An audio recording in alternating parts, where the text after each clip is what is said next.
Hello दोस्तों, कैसे हो आप सभी। आइए बहुत बेहतर होंगे और आपकी पढ़ाई भी बहुत ही शानदार और बहुत ही लाजवाब तरीके से चल रही होगी। तो स्वागत है आपका इस वीडियो में और बहुत ही शानदार वीडियो में, जिसमें हम लोग अर्थव्यवस्था के कुछ इंपॉर्टेंट शॉर्ट टाइप क्वेश्चन करने वाले हैं। लघु उत्तरीय प्रश्न जो आपकी परीक्षा में डायरेक्ट पूछे जाएंगे। जी हाँ, बिल्कुल सही सुना आपने, आपके परीक्षा में डायरेक्ट क्वेश्चन पूछे जाएंगे, ठीक ना। तो वीडियो को एक भी मिस नहीं करना है और अंतिम प्रहार के मैं बार बार आपको कह रहा हूँ, अंतिम प्रहार का एक भी वीडियो आपको मिस नहीं करना है बाबू, ठीक ना। ओके। और ये शॉर्ट टाइप का है, इसके बाद एक आपको लॉन्ग टाइप का मिलेगा, इससे बाहर क्वेश्चन नहीं आएंगे, ठीक। तो फटाफट से चैनल पर नए हो तो चैनल को सब्सक्राइब कर लो, वीडियो को दोस्तों के साथ शेयर और बेल आइकन को प्रेस जरूर कर लेना, ताकि हमारी आने वाली वीडियोस की नोटिफिकेशन आपको टाइम से मिलती रहे, ठीक है। चलिए फटाफट से स्टार्ट करेंगे। टॉप के 30 क्वेश्चन इसमें लिए गए हैं, जिसमें से आपको 4 क्वेश्चन में से टू क्वेश्चन करने होते हैं, ठीक ना। तो आपको 2 आराम से मिल जाएंगे, ठीक ना। बिल्कुल भी निश्चिंत रहिएगा, एकदम रट लेना है, नहीं तो बाबू भी फिर बाद में फिर सोचना ना पड़े, क्योंकि सारे कंटेंट आपके बुक से है, ठीक है। तो चलिए अपन स्टार्ट करते हैं। सब्सक्राइब जरूर कर लेना है, ठीक ना। आने वाले टाइम में आपको एमसीक्यू सारे मिलेंगे और हमारे चैनल पर बहुत सारी चीज़ें आपके जो मार्क्स बूस्ट कर सकती हैं अपलोड कर दी गई हैं, तो आप एक बार जरूर देखिएगा, ठीक है। और अंतिम प्रहार के वीडियोस और अभ्यास सीरीज के वीडियोस जरूर देख लीजिएगा, ठीक है। चलिए स्टार्ट करते हैं अपन। ये रहा फर्स्ट क्वेश्चन आपकी स्क्रीन पर, बहुत ही शानदार क्वेश्चन है और आई थिंक आपको आ भी रहा होगा, ठीक ना। तो फटाफट से देखिए क्या है, राष्ट्रीय आय क्या है। व्हाट इज नेशनल इनकम, ठीक है। राष्ट्रीय आय क्या है, तो होता क्या है राष्ट्रीय आय, तो इसकी एक डेफिनेशन है। डेफिनेशन क्या है, तो किसी देश में एक वर्ष की अवधि में उत्पादित सभी वस्तुओं एवं सेवाओं के मौद्रिक मूल्य के योग को आय कहा जाता है। यानी कि जितनी भी वस्तुएं उत्पादित की गई हैं, जितने भी काम किए गए, उनका सबका जो मौद्रिक मूल्य होगा, उसको अगर रुपये में कन्वर्ट करके उसको कैलकुलेट किया जाए, तो उन सबका योग राष्ट्रीय आय कहलाता है।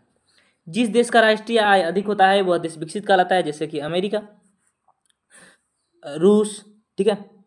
और जिस देश का राष्ट्रीय आय कम होता है वह अविकसित कहलाता है, ठीक है।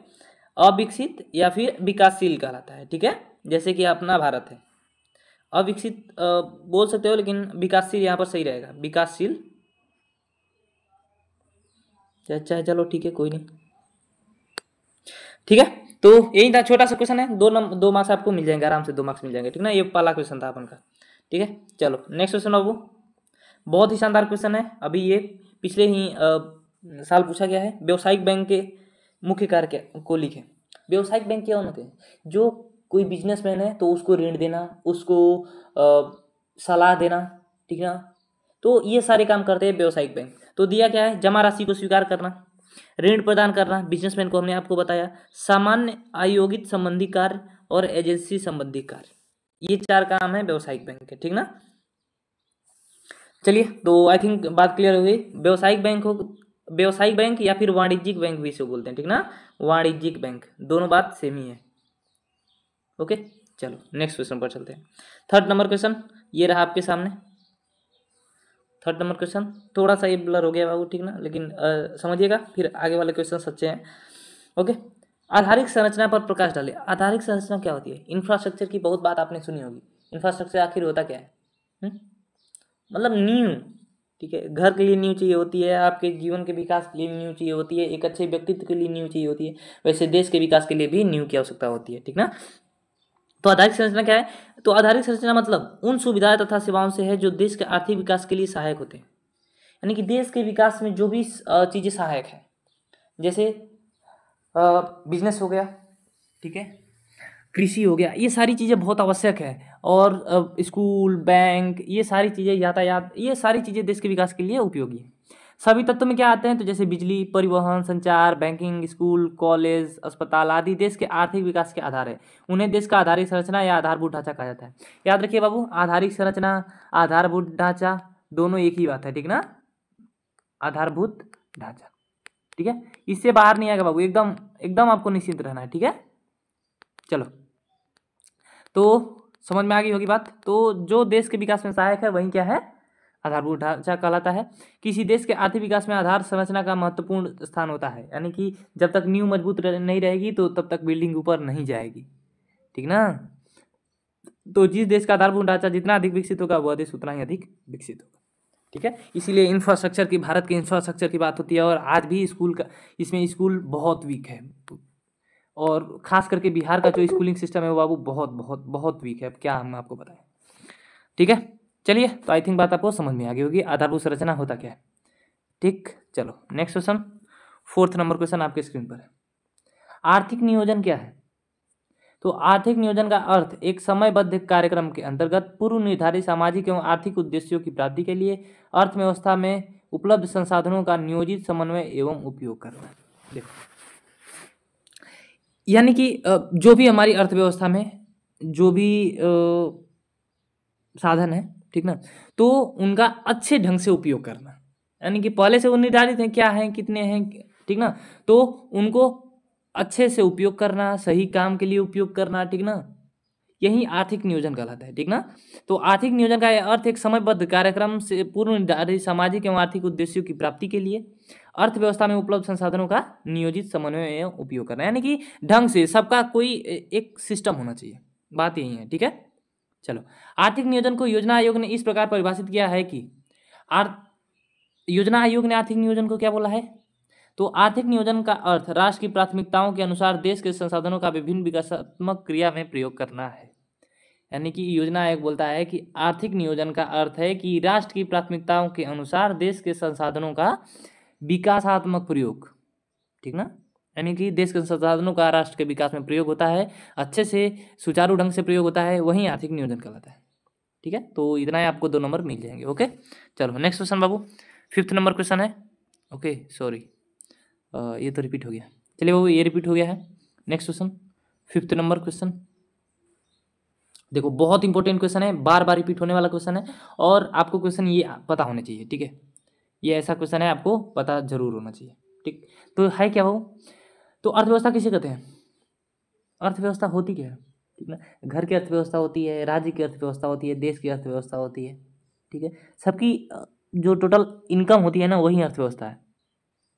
इनकम ना बोलकर हम बोले जो भी संसाधन हमारे पास है, भूमि है या फिर जो भी संपत्ति हमारी है, उन सबको जोड़ेंगे ना, तो वो जो बनेगा, जो वैल्यू आएगी, वही हमारी अर्थव्यवस्था है, ठीक है।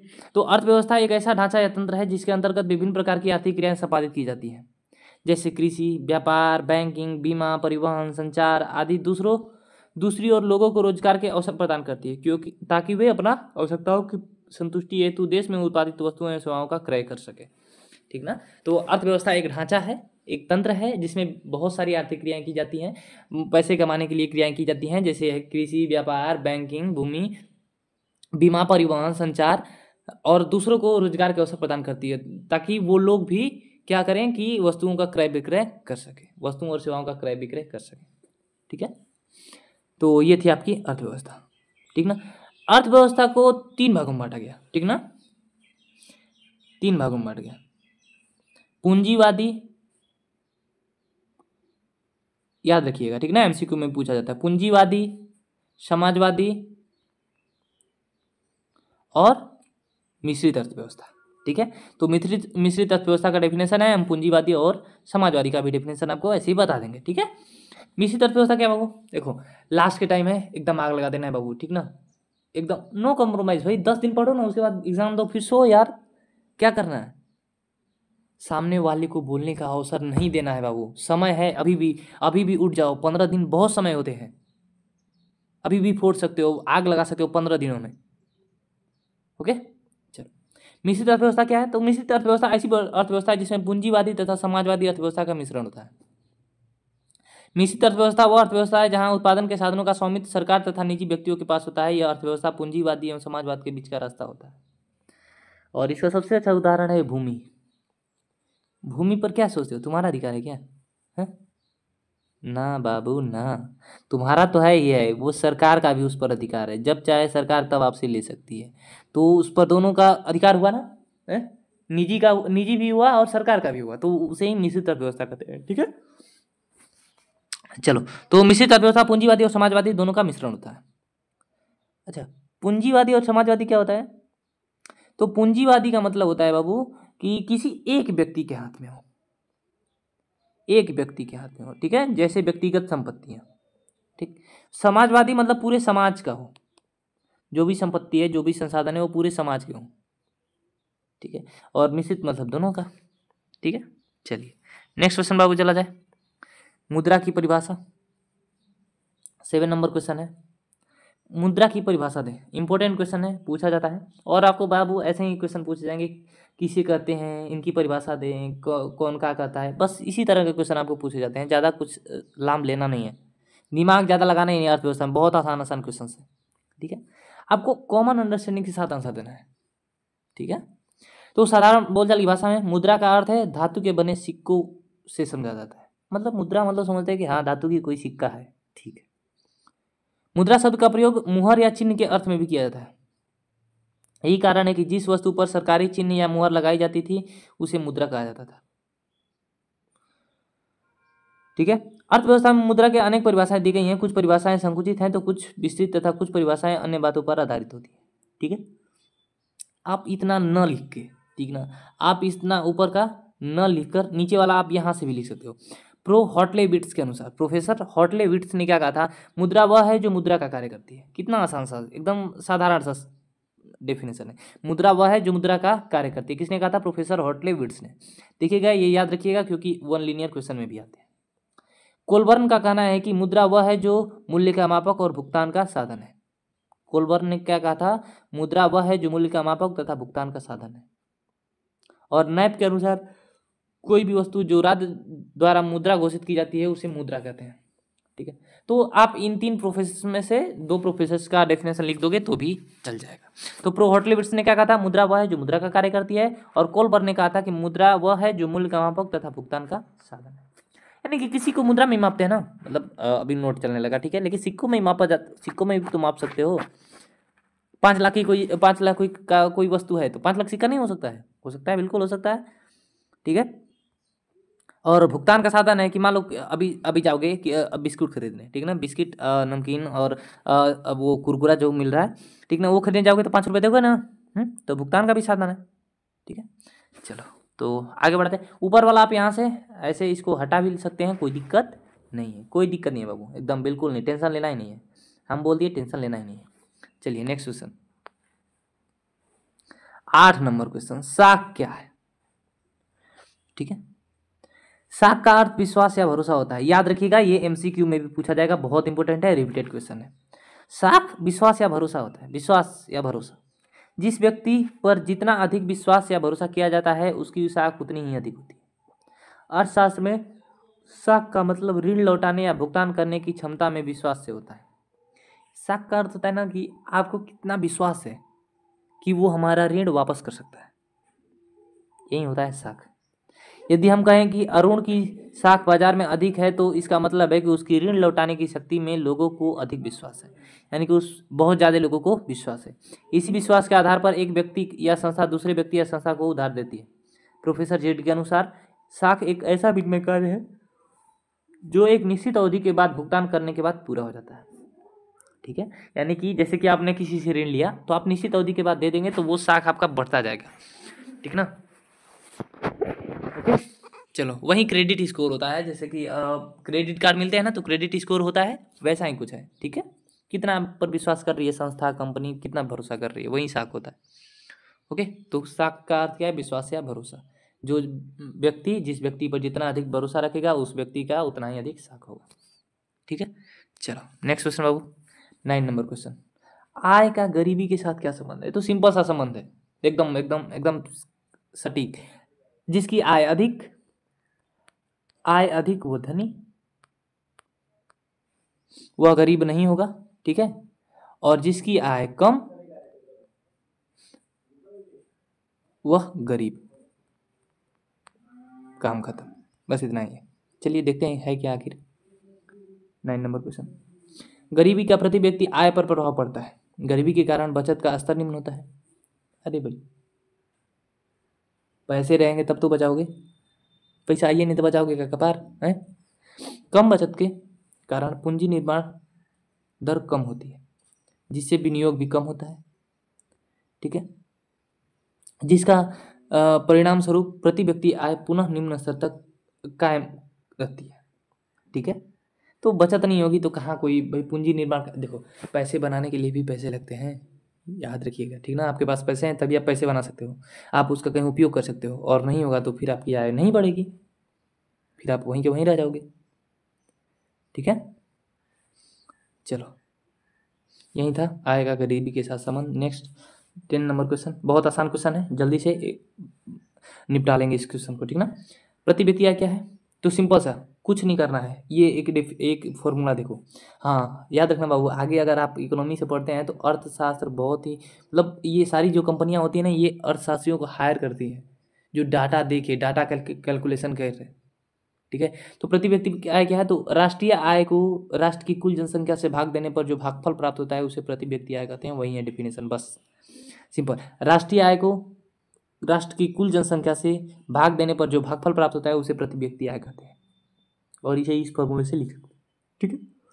चलिए, वही है राष्ट्रीय आय देश में की कुल जनसंख्या से भाग देने पर जो भागफल प्राप्त होता है उसे प्रति व्यक्ति आय कहते हैं। प्रति व्यक्ति का आकलन निम्न फॉर्मूले द्वारा किया जाता है, ये है आपका, ठीक है। चलिए नेक्स्ट 11 नंबर क्वेश्चन, जो छोटा छोटा क्वेश्चन है एक ही साथ ले लिया बाबू, ठीक है, एकदम बिल्कुल आग लगा देना बाबू। भारत में सर्वप्रथम राष्ट्रीय आय की गणना कब और किनके द्वारा की गई थी? राष्ट्रीय आय की गणना कब और किसने किया था कि राष्ट्र की कितनी आय है? तो सर्वप्रथम 1868 ईस्वी में दादा भाई नौरोजी ने किया था।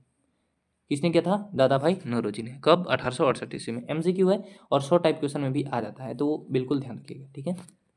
चलो नेक्स्ट 12 नंबर क्वेश्चन, सकल घरेलू उत्पाद से आप क्या समझते हैं? इसको शॉर्ट में बोलते हैं GDP, ग्रॉस डोमेस्टिक प्रोडक्ट, ठीक है। एक देश, सकल घरेलू उत्पाद होता है ना, किसी एक देश की सीमा के अंदर किसी भी दी गई समय अवधि में प्रायः एक वर्ष में उत्पादित समस्त अंतिम वस्तुओं तथा सेवाओं का कुल बाजार या मौद्रिक मूल्य उस देश का सकल घरेलू उत्पाद कहलाता है। यानी कि कोई मान लो एक साल में 2 ट्रिलियन की वस्तुएं उत्पादित की गई, सेवाओं उत्पादित की गई, यानी कि जो भी सेवाएं और जो भी वस्तुएं निर्मित की गई हैं उनका जो मौद्रिक मूल्य है, जो बाजार में कीमत है, उनका 2 ट्रिलियन है, तो उसका GDP कितना हुआ? 2 ट्रिलियन हो गया, ठीक है। और भारत की GDP अभी कितनी है? तो 3 ट्रिलियन, 3 पॉइंट समथिंग है ट्रिलियन है, ठीक है। तो एक सीमा के अंदर एक निश्चित समय अवधि में वस्तुओं और सेवाओं के मौद्रिक मूल्य को ही GDP कहते हैं, ठीक है। चलो नेक्स्ट क्वेश्चन बाबू, 13 नंबर क्वेश्चन, सूक्ष्म वित्त योजना को परिभाषित करें। सूक्ष्म वित्त योजना के द्वारा गांव, कस्बा और जिला में गरीब परिवारों का स्वयं सहायता समूह से जोड़कर ऋण मुहैया कराया जाता है। सूक्ष्म वित्त योजना होता है मतलब कि जो छोटी छोटी स्तर पर जो काम करने वाले लोग हैं उनको ऋण प्रदान करना, ठीक है। इससे छोटे पैमाने पर साख अथवा ऋण की सुविधा प्रदान होती है। इसका काम है कि गांव, कस्बा, जिला में जो गरीब परिवार हैं उनको ऋण प्रदान करें कि वो भी कुछ व्यवसाय करें, कुछ अपने जीवन यापन के लिए कुछ सुविधाएं करें, ठीक है। छोटे स्तर पर काम करने वाली योजना संस्था होती है, ठीक ना। चलो नेक्स्ट 14 नंबर क्वेश्चन, स्वयं सहायता समूह क्या है? तो आपने गांव में बहुत सारा सुना होगा कि स्वयं सहायता समूह में ये जुड़ी है, महिलाएं भी जुड़ी हुई होती हैं, ठीक ना। तो उसमें होता क्या है ना कि जो आपको कुछ पैसे मिलते हैं, अगर आप चाहो 20,000 50,000 लोगे ना, 50 के लोगे, तो उस पर जो इंटरेस्ट होता है वो बहुत ही कम होता है। हमको लगता है कि 1-2% होता है, ऐसा कुछ होता है, ठीक है। 14 नंबर क्वेश्चन देखिए,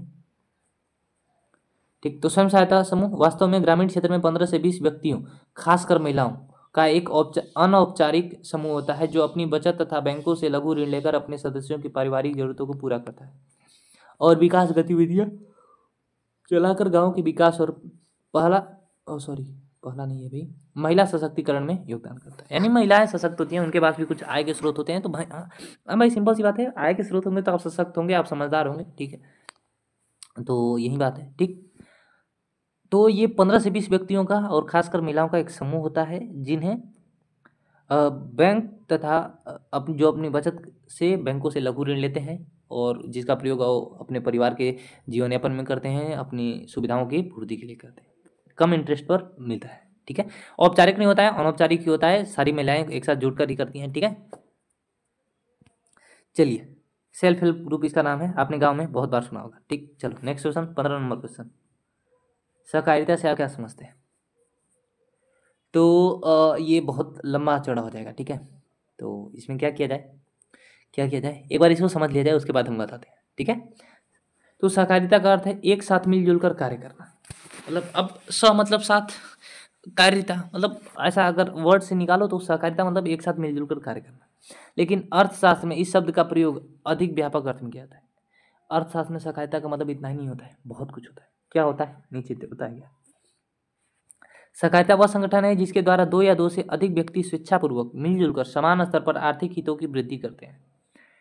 दो से या दो से अधिक व्यक्ति मिलकर एक साथ समान स्तर पर आर्थिक हितों की वृद्धि करते हैं। इस प्रकार सहकारिता उस आर्थिक व्यवस्था को कहते हैं जिसमें मनुष्य किसी आर्थिक उद्देश्य की पूर्ति के लिए मिलजुल कर कार्य करते हैं। कोई एक उद्देश्य है, उसके पूर्ति के लिए 2, 3, 4 लोग मिलकर काम करते हैं, वही होता है सहकारिता। सहकारिता का सिद्धांत यह भी बतलाता है कि विपन्न एवं शक्तिहीन व्यक्ति एक दूसरे के साथ मिलकर व्यापारिक सहयोग के से ऐसे भौतिक लाभ अथवा सुख प्राप्त कर सकते हैं जो धनी और शक्ति संपन्न व्यक्तियों को उपलब्ध हो और जिससे उनका नैतिक विकास हो। यानी कि अगर कोई देखो, इंसान गरीब कब होता है, वीक कब पड़ता है, जब अकेला होता है। अगर उस इंसान के साथ कोई है, कोई साथ देने वाला है, तो इंसान इतना कमज़ोर नहीं पड़ता है। वो मेहनत करेगा, वो उपाय लगाएगा। आपके साथ भी अगर ऐसा हुआ तो हुआ। आपका देखो सिंपल सी बात है, अगर आपका दोस्त आपके साथ है, आप कहीं चूकोगे नहीं। आपके अंदर हमेशा सोच रहेगा, अरे मेरा भाई, मेरा दोस्त मेरे साथ है, कोई नहीं, ठीक है। तो यही बात है कि 2, 3, 4 लोग मिलकर किसी उद्देश्य की पूर्ति के लिए काम करते हैं, व्यवसाय करते हैं, ठीक ना, जिससे उनकी भी स्थितियाँ सुधरने लगती हैं। यही होता है सहकारिता। सहकारिता के द्वारा जीवन के ऐसे एवं उच्च एवं आर्थिक समुन्नत स्तर की वास्तविक सिद्धि की आशा की जाती है कि जिसमें श्रेष्ठतम कृषि समृद्धि जीवन संभव हो सके। अंततः इसका सिद्धांत सब प्रत्येक के लिए और प्रत्येक सबके लिए है। सहकारिता का सिद्धांत याद रखिएगा, सब प्रत्येक के लिए और प्रत्येक सबके लिए है। यानी कि एक दूसरे के साथ मिलकर चलिए, विकास करिए, अपना भी विकास करिए और दूसरे का भी विकास करिए, ठीक है। यही है सहकारिता। चलिए, होपफुली आपको समझ में आ गया होगा। तो बाबू एक बार वीडियो को लाइक कर दो और दोस्तों के साथ शेयर कर दो। हम 50% कवर कर चुके हैं क्वेश्चन। देखो बाबू, इससे बाहर नहीं आएगा, बाहर नहीं आएगा, ठीक ना। आपको बिल्कुल भी निश्चिंत रहना है, हमारा सब भरोसा करिए एक बार, ठीक है। चलो नेक्स्ट 16 नंबर क्वेश्चन। राज्य की वित्तीय संस्थान को कितने भागों में बांटा जाता है, संक्षिप्त वर्णन करें। राज्य में जो वित्तीय संस्थान है उसको कितने भागों में बांटा गया, तो सिंपल 2 भागों में बांटा गया। कितने भागों में, 2। कौन कौन से, तो एक संस्थागत और एक गैर संस्थागत। संस्थागत मतलब कि ये एक चेन के रूप में बना हुआ होता है। एक संस्था होती है जो मतलब सरकार द्वारा मान्यता प्राप्त होती है, सरकार भी कहती है इसका काम ये है। लेकिन गैर संस्थागत में क्या होता है, कोई व्यक्ति विशेष होता है जो वो काम करता है, ठीक ना। चलिए आगे देखते हैं, तो उसके बाद आपको अच्छे से बात समझ में आ जाएगी। तो राज्य के वित्तीय संस्थान को 2 भागों में बांटा गया है, संस्थागत वित्तीय संस्थान, गैर संस्थागत वित्तीय संस्थान। तो संस्थागत वित्तीय संस्थान के अंदर कौन आते हैं, तो सहकारी बैंक, मैंने बोला ना कि जो सरकार द्वारा चलित है, प्राथमिक सहकारी समितियां, भूमि विकास बैंक, व्यावसायिक बैंक, क्षेत्रीय ग्रामीण बैंक, नाबार्ड इत्यादि आते हैं।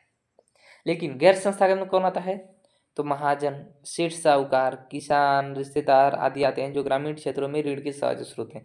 जैसे कि आपको अभी जरूरत होगी, बताओ अभी आपको कहीं घूमने जाना है और आपके दोस्त के पास पैसे हैं, तो बोलोगे कि नहीं, भाई दे दे पैसा, दे दे पैसा, दे दे मेरे को, ऐसा बोलोगे ना। तो ये संस्थागत नहीं है, ये गैर संस्थागत है। कभी किसी से मांग लिए, रिश्तेदार से मांग लिए, कोई धनी व्यक्ति है उससे ऋण मांग लिए, ठीक ना, तो ये गैर संस्थागत में आते हैं। और संस्थागत में जो बैंक देता है, प्राथमिक सहकारी समितियां देती हैं, भूमि विकास बैंक देता है, क्षेत्रीय ग्रामीण बैंक देता है, तो ये सारे संस्थागत, ठीक है। चलिए, जिन्हें सरकार चालित करती है, सिंपल सी बात है। Next 17 number question. किसान को साख अथवा ऋण की आवश्यकता क्यों होती है। अब बताओ, ये कोई क्वेश्चन छोड़ेगा मेरे लाल, बताओ कोई भी बच्चा, एक भी बच्चा छोड़ेगा इसको, एकदम नहीं छोड़ना। हमसे रिलेटेड है, खुद से अपने, तुमसे खुद से फील करो, तुम्हारे लिए रिलेटेड है कि नहीं। तुम्हारे पिता भी कृषि कार्य करते हैं, पैसे कम पड़ जाते हैं। धान के दिनों में अगर बिया डालना है तो पैसे नहीं होते, तो जुगाड़ करना पड़ता है। हार्वेस्टिंग के समय पैसे नहीं होते तो जुगाड़ करना पड़ता है। ओके, तो ऋण की आवश्यकता क्यों होती है, तो किसानों को साख अथवा ऋण की आवश्यकता इसलिए पड़ती है, अधिकांश किसान छोटे एवं सीमांत श्रेणी के होते हैं। यानी कि अधिकांश जो किसान है, पॉपुलेशन इतनी बढ़ गई है ना कि जो पुराने 100 बीघा 200 बीघा लोग जुताई करते थे खेत को, वो 5-10 बीघे पर आ गए हैं, ठीक है। तो जिनके पास आय की कमी है, तो 5 बीघे में क्या क्या ही कर लेगा कोई इंसान भाई, अपने खुद के लिए उपजाएगा कि वो उसे आय प्राप्त करेगा, तो वे अपना बचत नहीं के बराबर कर पाते हैं। परिणाम स्वरूप कृषि एवं उससे संबंधित उद्योगों में अपेक्षित निवेश नहीं कर पाते हैं। अब बताओ, जिसके पास पैसे नहीं रहेंगे तो निवेश कहाँ से करेगा बताओ।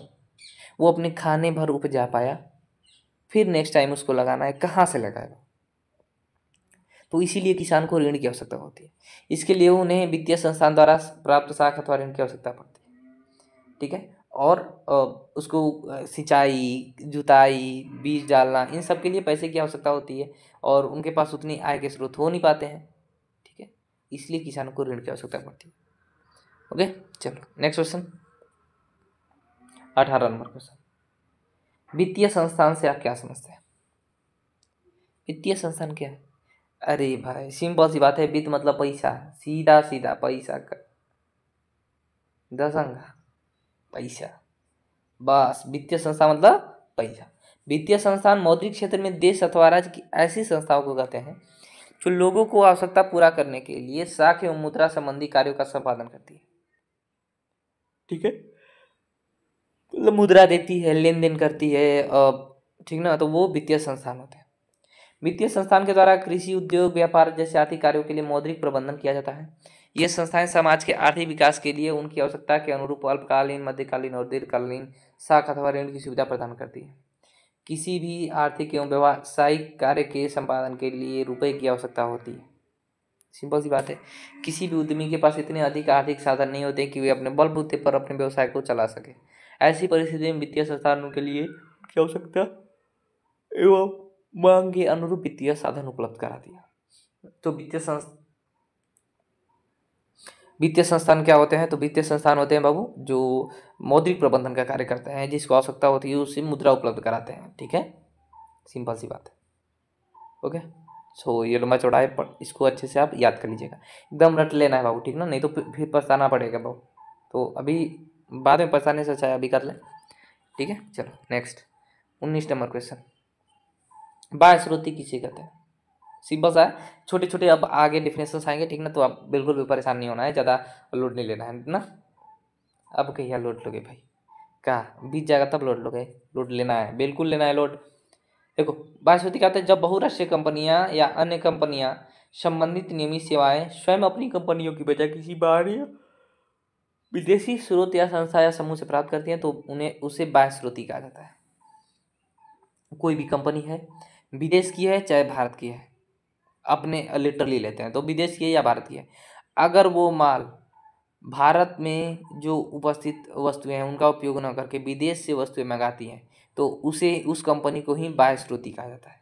सिंपल सा, जो भारत में उपलब्ध संसाधनों का प्रयोग न करके विदेशों से संसाधन मंगाती है हमारे पास है लेकिन उपयोग नहीं करती है इसका, उसे ही बाह्य स्रोत कहा जाता है। ठीक है, जब बहुराष्ट्रीय कंपनियां नियमित सेवाएं स्वयं अपनी कंपनियों की बजाय विदेशी स्रोत या संस्था समूह से प्राप्त करती है, उसे बाह्य स्रोत कहा। ठीक है, चलिए 20 नंबर क्वेश्चन। सूचना प्रौद्योगिकी से जुड़े 5 सेवा क्षेत्र बता रहे हैं। इंफॉर्मेशन, आईटी सेक्टर, ठीक है, सूचना प्रौद्योगिकी आईटी सेक्टर बोलते हैं इसे, इंफॉर्मेशन टेक्नोलॉजी। तो इसके 5 सेवा क्षेत्र इस प्रकार हैं। कंप्यूटर सेवा है, विज्ञापन मतलब प्रचार, एडवर्टाइजमेंट, ठीक ना, एड्स, सुरक्षा, कानूनी सेवाएं, चिकित्सा सेवाएं, ये सूचना प्रौद्योगिकी के 5 कार्य हैं। ठीक है, याद कर लीजिएगा, कंप्यूटर सेवाएं, विज्ञापन, सुरक्षा, कानूनी सेवाएं, चिकित्सा सेवाएं। ठीक है, देखो 30 क्वेश्चन याद करना कोई बड़ी बात नहीं है, और आपको हम समझाते चल रहे हैं तो आपको बात समझ में आ जानी चाहिए। ठीक है, चलो नेक्स्ट 21 नंबर क्वेश्चन। हमने बोला ना कि लास्ट के क्वेश्चन बहुत आसान है, बहुत छोटे छोटे डेफिनेशन है और आपको 2 नंबर पक्के मिलेंगे, इसमें डाउट नहीं रखना है, 2 नंबर। ठीक, जब देश व राज्य की सरकार लोगों को काम के बदले मासिक वेतन देती है और इसे विभिन्न क्षेत्रों में काम लेती है, तो उसे सरकारी सेवा कहते हैं, उन्हें सरकारी सूची में रखा जाता है। इसीलिए ना सरकार, देखो देखो भाई, मतलब इतना करप्ट चल रहा है ना चारों तरफ, लोग सरकारी नौकरी के पीछे भागे जा रहे हैं, युवा बेरोजगार हो रहे हैं। भाई देखो, आपके पास स्किल्स हैं तो बहुत सारी चीज़ें, आप गवर्नमेंट जॉब के पीछे क्यों? एक सिक्योरिटी मिलती है, बात यही है, और इसी पर विवाद हो जा रहा है कि क्यों सिक्योरिटी को हटाया जा रहा है। सिक्योरिटी मतलब कि जो पेंशन है, अब सरकारी गवर्नमेंट जॉब में क्या है कि आपको सिक्योरिटी है कि आप काम ना करो फिर भी पैसे मिलेंगे, फिक्स है, आधा अधूरा काम करो फिर भी पैसे मिलेंगे, रिटायर हो जाओ फिर भी पैसे मिलेंगे। तो यही चीज़ें खा रही हैं जो हमारी युवा पीढ़ी है, हमारे दोस्त हैं, जो भी भाई बहन जो भी हैं, उनको ये खा रही है कि गवर्नमेंट जॉब चाहिए। अरे भाई सबको नहीं मिल सकता है, तो सिंपल सी बात आपको समझनी चाहिए, ठीक है बाबू। तो अपने स्किल पर आप लोग काम करिए, ठीक है, कोई भी हो, हम हो, आप हो, कोई भी हो, अपने स्किल पर काम करो, आपको फिर कहीं भटकना नहीं पड़ेगा। ओके। तो सरकार विभिन्न काम कराती है और उसका वेतन देती है, उसे ही सरकारी सेवा कहते हैं, ठीक है। सरकारी सेवा के कुछ व्यापक क्षेत्र का उदाहरण इस प्रकार है: सैन्य सेवा, मतलब आर्मी, नेवी, एयरफोर्स, ऐसे ऐसे सारे। शिक्षा सेवा, टीचर, प्रोफेसर, ठीक ना। स्वास्थ्य सेवा, डॉक्टर, नर्स। अभियंत्र सेवा, वित्त सेवा, बैंकिंग सेवा इत्यादि, ठीक है। तो ये सारी सरकारी सेवाएं, गवर्नमेंट जॉब भाई, इसका मतलब क्या है, गवर्नमेंट सर्विस, GOVTSERVIC, ठीक है। चलो नेक्स्ट 22 नंबर क्वेश्चन, मंदी का असर भारत पर क्या पड़ा था? तो भारत में मंदी का असर बहुत कम पड़ा था। 1929 की जो आर्थिक मंदी थी उसका बहुत कम प्रभाव पड़ा था, क्योंकि भारत की पूंजी व्यवस्था किस पर निर्भर है, किस पर निर्भर है, तो वो कृषि पर निर्भर थी ज़्यादा, इसीलिए, ठीक ना। बस हमको बाहरी लोगों से मतलब नहीं था, इसीलिए हम पर कोई असर उसका नहीं पड़ा। खासकर सूचना प्रौद्योगिकी सेवा क्षेत्र काफी मजबूत है। मंदी का असर भारत में कम पड़ा क्योंकि यहाँ पूंजी बाजार काफी मजबूत अवस्था में। यहाँ के इंजीनियर आज भी बाह्य स्रोती में लगे हुए हैं। खासकर भारत का सूचना प्रौद्योगिकी क्षेत्र, सेवा क्षेत्र काफी मजबूत है और पूरे विश्व में हमारे इंजीनियरों का स्थान अव्वल है। हमारी आधारभूत संरचना कमजोर होने के बावजूद वर्तमान मंदी का असर हमारे देश पर कम पड़ा, ठीक है। ये वर्तमान नहीं, मंदी हो जाएगा, 1929 की मंदी, ठीक है। चलिए नेक्स्ट 23 नंबर क्वेश्चन। अब बहुत ही शानदार टॉपिक आ रहा है, ठीक है। एक तो पक्का इसमें से आ ही जाना चाहिए: वैश्वीकरण, उदारीकरण और निजीकरण। उदारीकरण और एक होता है निजीकरण, ठीक है। तो है क्या, देखते हैं। तो वैश्वीकरण का प्रभाव क्षेत्र सेवा क्षेत्र पर क्या पड़ा? वैश्वीकरण प्रभाव सेवा क्षेत्र पर क्या पड़ा? तो वैश्वीकरण के कारण सेवा क्षेत्र में अभूतपूर्व प्रगति परिलक्षित हुई है, यानी कि उसमें विकास हुआ है। सेवा क्षेत्र रोजगार का एक व्यापक क्षेत्र है जिसके अंतर्गत आए दिन मानव संसाधन के लिए व्यापक पैमाने पर रोजगार उपलब्ध होने लगे हैं। यानी सेवा क्षेत्र क्या है कि रोजगार के अवसर नहीं प्रदान करता है वैसे, ठीक है। वर्तमान समय में सकल घरेलू उत्पाद में सेवा क्षेत्र का योगदान 50% से भी ज़्यादा हो गया है, बहुत ही अच्छा, ठीक है। आर्थिक समीक्षा 2006-07 और केंद्रीय बजट 2007-08 के अनुसार सेवा क्षेत्र का योगदान 68.6% हो गया है। अब बताइए भाई, सेवा क्षेत्र मतलब, ठीक है, 2006 से 7 में सकल घरेलू उत्पाद में कृषि के योगदान का हिस्सा घटकर 18.5% ही रह गया। ये सही नहीं है, देखो इसको भी बढ़ाओ, इसको भी बढ़ाओ, ये सही नहीं है, ठीक ना। हिस्सा बढ़कर 26.4% तक, सेवा क्षेत्र का 55.1% हो गया, मतलब पुनः ऐसा हो गया, ठीक है। 55% पर यह आ गया सेवा क्षेत्र और 24 पर उद्योग, ठीक है। देखो क्या है ना, कृषि का योगदान कम हो गया, उद्योग का योगदान बढ़ गया और सेवा क्षेत्र का भी थोड़ा सा कम हो गया, ठीक है। चलो 24 नंबर क्वेश्चन, रोजगार और सेवा में क्या संबंध है? तो रोजगार एवं सेवाओं का अभिप्राय इन बात से है कि जब व्यक्ति अपने परिश्रम एवं शिक्षा के आधार पर जीविकोपार्जन के लिए धन एकत्रित करता है और एकत्र धन को जब पूंजी के रूप में व्यवहार किया जाता है और उत्पादन के क्षेत्र में निवेश किया जाता है तो सेवा क्षेत्र उत्पन्न होता है। अतः रोजगार एवं सेवा एक दूसरे के पूरक है। रोजगार एवं सेवा में आर्थिक क्रियाओं के विकास और विस्तार से उपलब्ध होती हैं, इसलिए कहा जाता है कि आर्थिक प्रगति के कारण देश के विकास के साथ सेवा क्षेत्र का विकास होता है, जिसके फलस्वरूप लोगों के लिए रोजगार के नए अवसर उत्पन्न होने लगते हैं, ठीक है। तो रोजगार और सेवा एक दूसरे के पूरक है। रोजगार मिलेगा, जैसे देखो बैंक में किसी की जॉब लगी, ठीक ना, तो वो उसको भी पैसे मिल रहे, रोजगार मिला और वो सेवाएं दे रहा है, बैंक सेवाएं उपलब्ध कराता है, तो यही है, ठीक ना, एक दूसरे के ये पूरक है। ओके, चलो नेक्स्ट क्वेश्चन बाबू, 25 नंबर क्वेश्चन। आसानी से बता सकते हैं आप आंसर, कॉमन अंडरस्टैंडिंग का सवाल है, समझदारी से काम लेना है, सूझबूझ से काम लेना है। उपभोक्ता कौन है, संक्षेप में बताना है, ठीक है। तो उपभोक्ता बाजार व्यवस्था का महत्वपूर्ण अंग है। उपभोक्ता मतलब उपयोग करने वाला, सिंपल सी बात है, कौन, उपयोग करने वाला बाबू, ठीक है। उपभोक्ता कौन होता है, उपयोग करने वाला, ठीक है। हम और आप जब दुकानदार से कोई वस्तु खरीदते हैं तो हम उपभोक्ता हुए उस वस्तु का, ठीक है।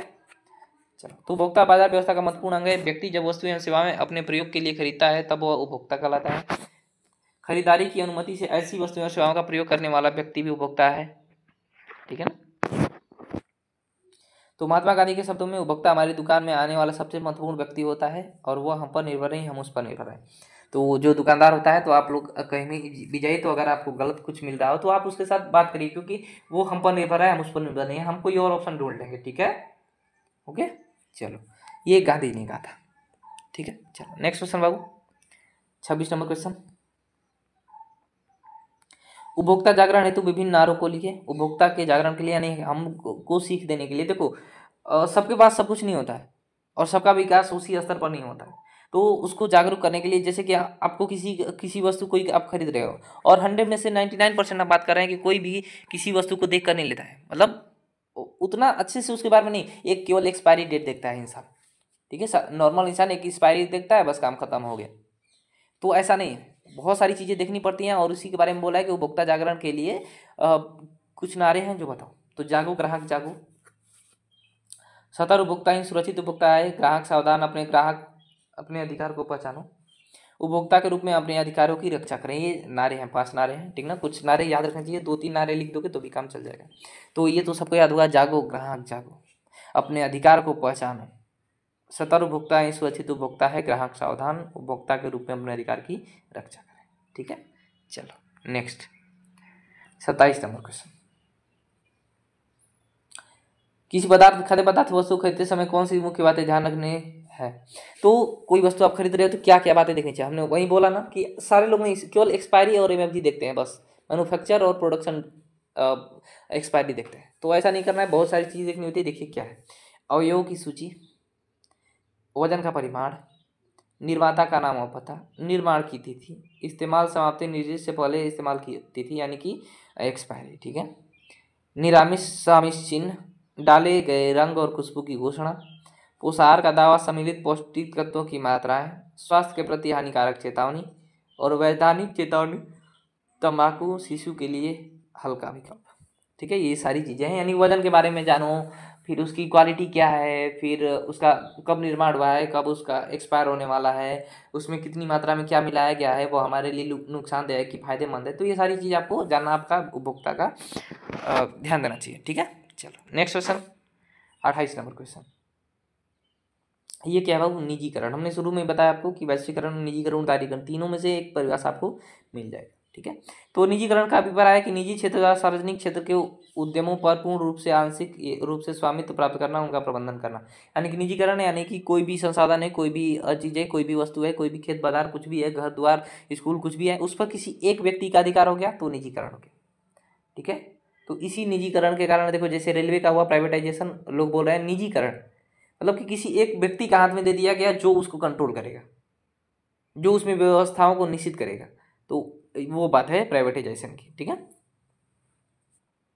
तो आर्थिक सुधारों के अंतर्गत भारत सरकार ने 1991 में निजीकरण की नीति अपनाई थी। ये सारी नीतियां कब अपनाई गई थी, 1991 में, ठीक है। याद रखिएगा, एमसीक्यू में पूछा जाता है बार बार, ठीक। नेक्स्ट, ये 29 नंबर क्वेश्चन, ठीक है, या 30 नंबर क्वेश्चन, जो भी हो देखिए, आई थिंक 30 ही होना चाहिए, ठीक है। उदारीकरण को परिभाषित करें। तो सरकार द्वारा लगाए गए सभी अनावश्यक नियंत्रणों तथा प्रतिबंधों जैसे लाइसेंस, कोटा को आदि को हटाना उदारीकरण है। उदारीकरण मतलब कि जो भी प्रतिबंध लगा रही है सरकार की, आपको ये होना चाहिए, वो होना चाहिए, फलाना ढिमकाना, तो ये सब हटाना ही उदारीकरण है। आर्थिक सुधारों के अंतर्गत 1991 में भारत ने उदारीकरण की नीति अपनाई थी, ठीक ना। लाइसेंस, कोटा आदि को हटा देना उदारीकरण कहलाता है, ठीक। अनावश्यक नियंत्रण, जिसकी कोई आवश्यकता नहीं है लेकिन थोपा गया है, उसको हटाना ही उदारीकरण कहलाता है, ठीक है। चलो नेक्स्ट क्वेश्चन, और आई थिंक ये लास्ट क्वेश्चन है, 31 नंबर क्वेश्चन, ठीक। विश्व व्यापार संगठन क्या है, यह कब और क्यों स्थापित किया गया। तो वो विश्व व्यापार संगठन क्या है, WTO, वर्ल्ड ट्रेड ऑर्गेनाइजेशन, जिसकी स्थापना 1995 में हुई थी। कब हुई थी, 1995 में हुई थी, ठीक है। तो विश्व व्यापार संगठन एक व्यापारिक अंतर्राष्ट्रीय व्यापारिक संगठन है, जिसमें जो पूरे देश के व्यापार को कंट्रोल करता है, पूरे विश्व के व्यापार को कंट्रोल करता है, ठीक है। तो देखते हैं क्या है, जिसकी उद्देश्य राष्ट्रीय अंतर्राष्ट्रीय व्यापार को उदार बनाना है। विश्व व्यापार संगठन अंतर्राष्ट्रीय व्यापार से संबंधित नियमों को निर्धारित करता है और देखता है कि इन नियमों का पालन हो रहा है कि नहीं हो रहा है। यानी कि नियम बनाता है कि व्यापार कैसे करना है, क्या करना है, ठीक है। सारे नियम वही बनाता है WTO व्यापार के लिए, और उस पर ध्यान रखता है कि सारे लोग इसको पालन कर रहे हैं कि नहीं कर रहे हैं, ठीक ना। विश्व व्यापार संगठन सभी देशों को मुक्त व्यापार की सुविधा देता है। सभी देशों को बोलता है कि आप कहीं से भी कुछ भी खरीद सकते हैं, बेच सकते हैं, कहीं भी जाकर, ठीक है ना। यही है विश्व व्यापार। और वैश्वीकरण में यही हुआ था कि सारे बाजार मिलकर एक हो गए थे। वैश्वीकरण को ध्यान से सुन लीजिए एक बार। वैश्वीकरण में क्या था कि सारे बाजार मिल गए थे, यानी कि हर जगह हर तरह की वस्तुएं मिलने लगी थी। जो अमेरिका की वस्तुएं भारत में मिलेगी, भारत की वस्तु तो रसिया में मिलने लगी, रसिया की वस्तु अमेरिका, यूरोप, सऊदी अरब, दुबई, ये सब UK सब में मिलने लगी। ऐसे हुआ वैश्वीकरण हुआ, ठीक है। और ये विश्व व्यापार संगठन की स्थापना 1995 में की गई थी, ठीक ना। जनवरी 1995 में सारे देशों द्वारा मिलकर की गई थी कि कोई एक होगा जो हम सारी व्यवस्थाओं को नियंत्रित करेगा। सबकी सर्वसम्मति से वो बनाया गया सकता संगठन, ठीक है। चलिए, तो आई थिंक आपको बात समझ में आ गई होगी और आपको मज़ा भी आया होगा। तो बाबू हो गया, यही था एंड, ठीक। और बाबू चैनल पर नए तो चैनल को सब्सक्राइब एक बार जरूर कर लेना, और ऐसे ही हम आपके लिए इम्पोर्टेंट चीज़ें लाते रहेंगे, ठीक ना। ये तो लघु उत्तरीय प्रश्न था, इसके बाद एक आएगा लेक्चर जो दीर्घ उत्तरीय प्रश्न का होगा, ठीक ना। एकदम रट लेना बाबू, नहीं तो पछताना फिर पड़ेगा, तो फिर मत कहिएगा, ठीक है। ओके, अंतिम प्रहार के सारे वीडियोस जरूर देखना है, ठीक ना। प्लेलिस्ट बनी हुई है, और चैनल पर आए तो चैनल को सब्सक्राइब जरूर कर लेना। एकदम आग लगा देना है, फोड़ के रख देना है बाबू, ठीक ना। 15 दिन बाबू, 15 दिन पढ़ो यार, आखिर क्या करोगे।